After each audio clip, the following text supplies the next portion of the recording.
గారు విజయవాడలో sir press meet పెట్టమన్నారు. మంత్రి గారికి కొంచెం టైం సెన్స్ నేర్పించాలి. కొంచెం అన్నింటినీ అంత లేట్ గా వెళ్ళిపోతుంది.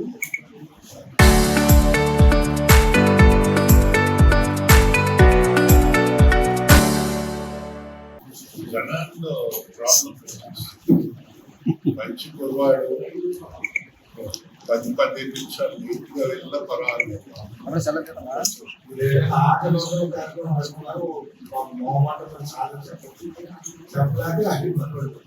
ఆయన ఇబ్బంది పడిపోతున్నారు, అందరు ఇబ్బంది అయిపోతున్నారు. ఇప్పుడు ప్రత్యేకంగా పిల్లలు బ్రెయిన్ ఉన్నారనుకో, ఆయన పెడతారు ప్రోగ్రామ్ అందరు మార్పులు అలాంటి చోట మనకి గత ప్రభుత్వం పెద్దలో అలాగా ఎండలో ఆ పిల్లల్ని నిలిపెట్టేస్తే న్యాయం అనేది ఏంటి అని మానత్వం ఆ ప్రశ్నలు కూడా వస్తాయి. ఇప్పుడు మాకు ఇది చూపించు, పెళ్లి కుమార్ కానీ పెళ్లి కానీ ముహూర్తం తప్పింది అని ఒకటి చూపించు, మనకు కావాలంటే సమయానికి వెళ్ళిపోవచ్చు. తల్లికి పెళ్లికి ముహూర్తం పెట్టాలి, ఎవరైనా తప్పాలా? ఎవరైనా అడుగు చెప్తున్నారు కార్యక్రమం.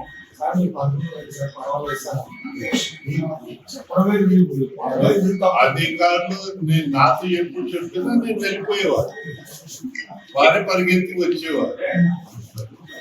మీరు చేయలేరా? మాత్రం నిలబడలేరా? ఎలక్షన్ కూడా అలాగే వెళ్ళేవారు సార్, ఎలక్షన్ మీటింగ్ కూడా అలాగే వెళ్ళేవారు. వాళ్ళ కార్యక్రమాలు చేసేవారు. 4-5 వస్తాయి మీ చేతులు కానీ. కానీ మేము టీవీ సీరియల్ చూడాలంటే టైంలో చూస్తాం, క్రికెట్ మ్యాచ్ చూడాలంటే టైంలో చూస్తాం, ఫ్లైట్ లో వెళ్ళాలంటే టైంలో చూస్తాం, ట్రైన్ పట్టుకోవాలి టైంలో వెళ్ళిపోతాం, మిగతా క్షణం దగ్గర వెళ్ళాలంటే టైం ఏంటి తమాషా? ఏదైనా ఆయన మనసులో ఉంది ఉంచుకో, ఆయన వెనక ఇది ఉండాలి, బయట కనిపించకుండా. మంచివాడు కుర్రాడు పనికి రావాలి, ఒక ఆయనకి పెద్దగా ఉండాలి. ఆ కోరిక ఏంటి?